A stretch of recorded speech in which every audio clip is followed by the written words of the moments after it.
सभी धर्म प्रेमियों को जय माता की। आज हम बात करने वाले हैं बगलामुखी साधना की। बगलामुखी एक ऐसी शक्ति है जिस शक्ति के सामने कोई भी तंत्र मंत्र यंत्र जिन खईस आदि सभी समूल नष्ट हो जाते हैं। माँ बगलामुखी मूलतः उग्र देवी हैं, उनकी साधना भी उग्र है। माँ बगलामुखी की साधना तामस और सात्विक दोनों आधार पर की जाती है, परंतु हमारा सुझाव यही है कि माँ बगलामुखी की साधना आप सात्विक आधार पर ही करिए, क्योंकि वो साक्षात माँ हैं, उग्र हैं, शक्तिशाली हैं, महाशक्तिशाली हैं, बैरियों का नाश करने वाली हैं, सभी समस्याओं को निदान करने वाली हैं, सभी संकटों को तुरंत समाधान देती हैं, समाधान कर देती हैं। परंतु उनके उग्र होने का तात्पर्य यह नहीं है कि तामस पूजा, क्योंकि तामस पूजा नियमित यदि करते हैं तो कभी कभी वो हानिकारक हो जाती है। तो इसलिए मां बगलामुखी मूलतः ऐसी देवी हैं जो राजनीतिक परिक्षेत्र में एक बहुत बड़ी अपार सफलता दिलाती हैं। राजनीति की देवी ही मां बगलामुखी मानी जाती है। मां बगलामुखी की साधना में जैसे प्रारंभ करेंगे तो सबसे पहले एक सदगुरु की आवश्यकता होती है। गुरु की सानिध्य में, गुरु के संरक्षण में मां बगलामुखी की साधना करनी चाहिए। बिना गुरु के, बिना किसी संरक्षण के, बिना किसी पथ प्रदर्शक के बगलामुखी की साधना बिल्कुल भी नहीं करनी चाहिए। मां बगलामुखी की साधना में हमें क्या आवश्यकता होती है?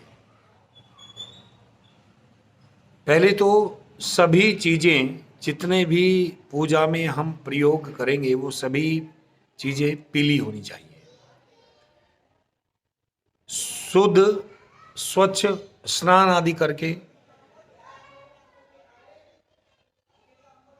आप जो हैं पीत वस्त्र धारण करें, और पीत वस्त्र धारण करके एक चौकी ले लीजिए, उस चौकी पर पीला वस्त्र बिछा दीजिए, और पीला वस्त्र रखने के बाद में एक बगलामुखी माँ का चित्र, यदि चित्र ना मिले तो माँ बगलामुखी का आप यंत्र स्थापित कर सकते हैं। उसमें आप 3 जगह कोई पीला अन्न, पीला वस्तु, कोई जैसे पीली दाल होती है या पीले चावल करके वो आप 3 जगह वो रख लीजिए। एक सरसों के तेल का या तिल के तेल का आप दीपक जलाइए,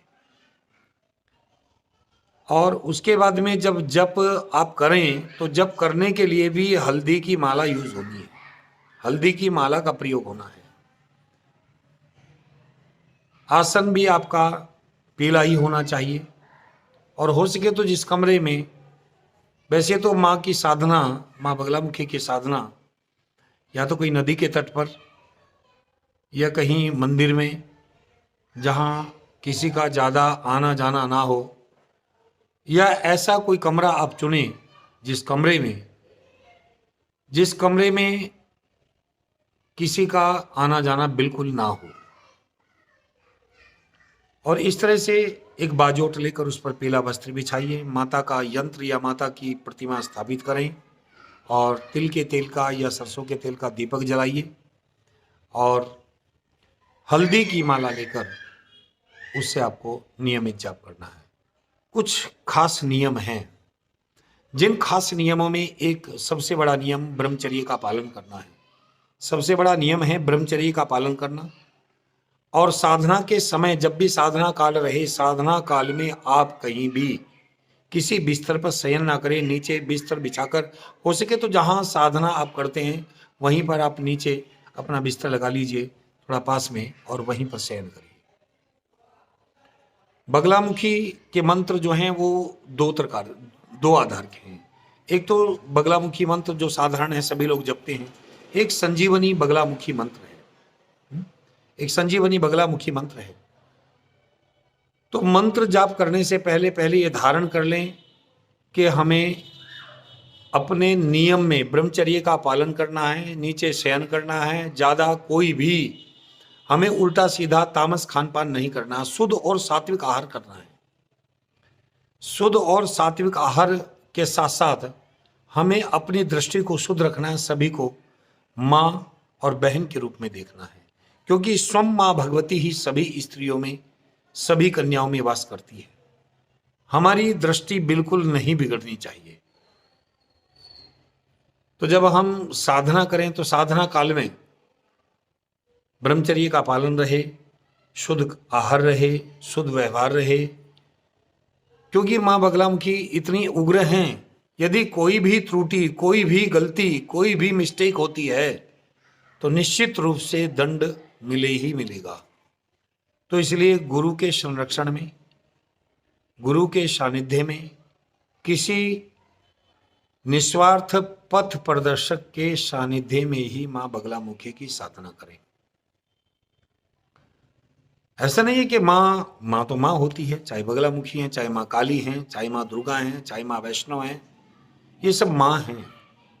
और भाव अपना ऐसा रहे कि हे मां, मैं आपकी शरणागति हो रहा हूं, मैं आपकी शरण में हूं, मैं आपका बालक हूं, मैं भी आपकी शक्ति को देखना चाहता हूं, आपकी शक्ति को जागृत करना चाहता हूं। कभी कभी परीक्षाएं होने लग जाती हैं, जैसे जैसे साधना काल प्रारंभ होगा तो साधना काल में जैसे प्रारंभ होगा तो साधना काल में कुछ ना कुछ दिखना शुरू हो जाएगा, कोई आवाज़ें शुरू हो जाएंगी। तो उसमें घबराना नहीं है, उसमें विचलित नहीं होना है, मन को इधर उधर नहीं भगाना है।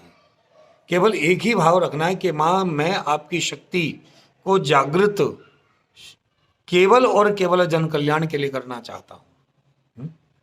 माँ, मैं आपकी शक्ति का जो प्राकट्य चाहता हूँ, जो शक्ति का जागृति चाहता हूँ, वो शक्ति केवल और केवल जन कल्याण के लिए है।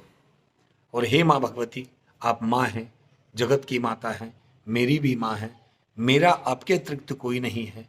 हे माँ भगवती, मेरे ऊपर कृपा करें, कृपा करें। चलिए अब चलते हैं, साधना हमें कैसे करनी है, प्रारंभ कैसे करना है। सामान पूर्वतः बता दिया गया है, क्या क्या सामान चाहिए। एक थोड़ा सा आप जो है, जैसे 3 ढेरिया किसी अन्न की, दाल की, पीली दाल की आप लगा लीजिए। उन तीनों पर आप जो है 7-7 पतासे और 2-2 लौंग रख दीजिए, और उसके बाद में दीपक प्रज्वलित कर दीजिए। 1 लोटा भरकर रखिए और पवित्रीकरण थोड़ा कर दीजिए। यदि आपको मंत्र नहीं आता है तो गुरुदेव से आप करा लीजिए या किसी पंडित से करा लीजिए। यदि नहीं आता है तो सीधे सच्चे भाव से आप छींटा कर दीजिए। शुद्धता के लिए थोड़ा सा आचमन, थोड़ा सा हाथ धो लीजिए, थोड़ा सा जल पी लीजिए। और इसके बाद में सर्वप्रथम आपको गुरु की आराधना करनी है, क्योंकि गुरु ही जगत में एक ऐसी सत्ता है जो सारे ऊर्जा को बांध सकता है, सारी ऊर्जा को बांध कर रख सकता है। गुरु ही एक ऐसी सत्ता है जो आपको सभी बंधनों से, सभी आधारों से मुक्त करके, जो बंधन आएंगे, जो अड़चने आएंगी, उन सब से केवल और केवल गुरु का आधार ही आपको मुक्त कर सकता है, आपको आगे बढ़ा सकता है। तो सच्चे मन से गुरु की शरणागति होकर, जो भी आपके पास गुरु मंत्र है या कहीं से आप किसी की शरण में जाकर गुरु मंत्र ले लीजिए, क्योंकि बिना गुरु के और बिना गुरु मंत्र के बगलामुखी की साधना बिल्कुल नहीं करनी है। सर्वप्रथम आपको गुरु की शरणागति होकर गुरु का आह्वान करना है कि हे गुरुदेव, आप आइए, आप शिव स्वरूप हैं, आप ब्रह्म स्वरूप हैं, आप आइए और मैं ये साधना जन कल्याण के लिए कर रहा हूँ। हे गुरुदेव, क्योंकि गुरु सत्ता सार्वजनिक है, गुरु सत्ता सार्वभौमिक है, गुरु सत्ता हर जगह उपस्थित है। जहाँ उसका आह्वान करोगे वहाँ वो प्रकट हो जाती है। तो गुरु का आह्वान करके आप जो है गुरु मंत्र, 1 माला गुरु मंत्र करिए और गुरु मंत्र करके गुरु के चरणों में प्रणाम करिए। गुरु से प्रार्थना करिए कि हे गुरुदेव, आप साक्षात इस साधना में मेरे संग रहें, उपस्थित रहें, मेरी रक्षा करें, मुझे हर समय पर, हर आधार पर मेरा मार्गदर्शन आप ही करें। कोई भी त्रुटि हो तो मुझे आप वहीं पर जो है मेरा मार्गदर्शन अवश्य करें। ऐसे गुरु का आह्वान करना है। गुरु का आह्वान करके फिर आपको गणेश जी का ओम गंग गणपति नमः, ओम गणेशाय नमः, यही आप एक माला कर लीजिए। गुरु मंत्र की आप एक माला करें, उसके बाद गणेश जी की एक माला कर लें, और उसके उपरांत आप शिव जी का कोई भी मंत्र, विशेषतः जो साधना में प्रयोग होता है, ओम नमो भगवते रुद्राय, ओम नमो भगवते रुद्राय, एक माला आप शिव मंत्र की अवश्य करें। शिव जी को आह्वान करें, शिव जी को स्थापित करें, और शिव मंत्र की ओम नमो भगवते रुद्राय एक माला अवश्य करें। इसके बाद माँ भगवती बगलामुखी का आह्वान करें। आप माँ बगलामुखी को आप आह्वान करिए कि हे माँ, मैं आपका आह्वान करता हूँ, मैं आपको बुलाता हूँ। हे माता, आप जन कल्याण के लिए, मेरे कल्याण के लिए, आप मेरे इस पूजा में मुझे आशीर्वाद देने के लिए प्रकट हों, आशीर्वाद देने के लिए आप अवश्य आए। और इस तरह से माँ भगवती का आप निरंतर जाप करना प्रारंभ करें। जाप में माला वो हल्दी की रहेगी। ये आपके चेक करने का, निरीक्षण करने का भी विषय है कि माला खंडित ना हो, माला में कोई घुन ना लगा हो, कोई छेद ना हो, कोई दाना टूटा हुआ ना हो। और इस तरह से माला आप जप करते समय गुरुदेव के चरणों में, शिव जी के चरणों में प्रणाम करते हुए बगलामुखी का मंत्र हम डिस्क्रिप्शन में भी दे देंगे। और बगलामुखी का मंत्र 2 मंत्र है महाराज। ओम ह्रीम बगलामुखी सर्वदुष्टानां वाचम मुखम पदम स्तंभ्याम जिव्याम कीलिए बुद्धिम विनाशाय ह्रीम ओम फट स्वाहा। ये मंत्र इतना उग्र है, जैसे जैसे आप 1-2 दिन ही इसका आप जाप कर लेंगे तो सारे बंधन टूट जाएंगे, सभी आदि व्याधियां, सब कुछ अवरोध, संकट अपने आप समाप्त हो जाएंगे। जितने बैरी हैं वो आपका वो दायरा छोड़कर दूर हो जाएंगे आपसे, जहां वो आपको कष्ट पहुंचाना चाहते हैं। दूसरा मंत्र ओम ह्रीम, जिसको संजीवनी बगलामुखी कहते हैं। ओम ह्रीम बगलामुखी सर्वदुष्टानां वाचम मुखम पदम स्तंभेम जिह्वाम के लिए बुद्धिम विनाशाय ह्रीम ओम, बुद्धि विनाशाय तंत्र विनाशाय मारिये भिंदी भिंदी छिंदी छिंदी उचाटे विद्रावे सोसे ह्रीम ओम फट स्वाहा। दोबारा से एक बार फिर सुन लीजिए आप मंत्र। ओम ह्रीम बगलामुखी सर्वदुष्टानां वाचम मुखम पदम स्तंभ्याम जिह्वाम के लिए बुद्धिम विनाशाय तंत्र विनाशाय मारिये भिंदी भिंदी छिंदी उचाटे विद्रावे सोसे ह्रीम ओम फट स्वाहा। यह मंत्र इतना उग्र है, जो भी तामसिकता, जो भी क्रिया, जो भी तंत्र मंत्र या जो भी आदि व्याधि आपके इर्द गिर्द उस ओरे में रहेगी जहां मां का प्रभाव बन जाता है, तो ये तुरंत उसको भस्मीभूत कर देता, छोड़ता नहीं। परंतु ये गुरु के संरक्षण में साधना जरूरी है। ये जो संजीवनी बगलामुखी मंत्र है, ये बड़ा उग्र है, बड़ा तीव्र है। उन्हें एक बार हम फिर दोहरा देते हैं। ओम ह्रीम बगलामुखी सर्वदुष्टानां वाचम कम पदम स्तंभ्याम जिह्वाम कीली बुद्धि विनाशाय तंत्र विनाशाय मारिये भिंदी भिंदी छिंदी उचाटे विद्रावे सोसे ह्रीम ओम फट स्वाहा। और इस तरह से आप हल्दी की माला से प्रतिदिन आपको कम से कम 31 माला जाप करनी है, कम से कम 31 माला जाप करनी है। और ये साधना रहेगी 41 दिन की। भाव ऐसा बिल्कुल ना रखें कि मैं ये शक्ति प्राप्त करने के बाद में किसी को परेशान करूं, किसी का अहित करूं, ऐसा भाव बिल्कुल ना रहे। केवल और केवल जन कल्याण का भाव रहे, और जन कल्याण के भाव में ये रहे कि हे मां, आपकी शक्ति मेरे इस मन में, तन में, आत्मा में जागृत हो, और मैं जगत का कल्याण करना चाहता हूं, जो दीन दुखी है उनकी रक्षा करना चाहता हूं। हे मां भगवती, आप मेरी रक्षा करें। और इस तरह से आप 31 माला प्रतिदिन जप करें, और 31 माला जप करके 41 दिन तक कंटिन्यू आप जप करें। सावधानियां में एक और विषय है, यदि आप व्रत रखना चाहें तो एक समय भोजन करें, एक समय फलाहार करें। एक समय भोजन करें, एक समय फलाहार करें, और माँ भगवती बगलामुखी आपको अवश्य दर्शन देगी। ये नहीं है कि 41वें दिन ही दर्शन देगी। माँ भगवती हो सकता है कि आपको एक हफ्ता में दर्शन दे दे, हो सकता है 15 दिन में दर्शन दे दे, हो सकता है 21वें दिन दर्शन दे दे। और भोग में आपको माँ भगवती का जब आप प्रारंभ करें तो भोग में आपको पीले बेसन के लड्डू 5 लड्डू आपको माँ के एक दोने में, एक कटोरी में, एक किसी भी पात्र में आप 5 लड्डू रखिएगा। उसके बाद आप नियमित जाप करिएगा। और जाप में माला एक ही हो, आसन एक ही हो, आसन परिवर्तन नहीं होगा, माला परिवर्तित नहीं होगी। वो माला आप वहीं रख दें, माला को रख दें, और जैसे आप माला रखें उसके बाद में माँ से प्रार्थना करें, माँ को दोना उठाकर भोग लगाए, माँ भोग स्वीकार करें। तुच्छ भोग है आपके पुत्र का, तुच्छ भोग है, इसको स्वीकार करें, और उस पर थोड़ा सा 3 बार आप आचमन, पुण्य आचमन कर दें, जल संचन कर दें। और इस तरह से ये 100% प्रमाणित है कि माँ आपको इस साधना काल में अवश्य दर्शन देगी।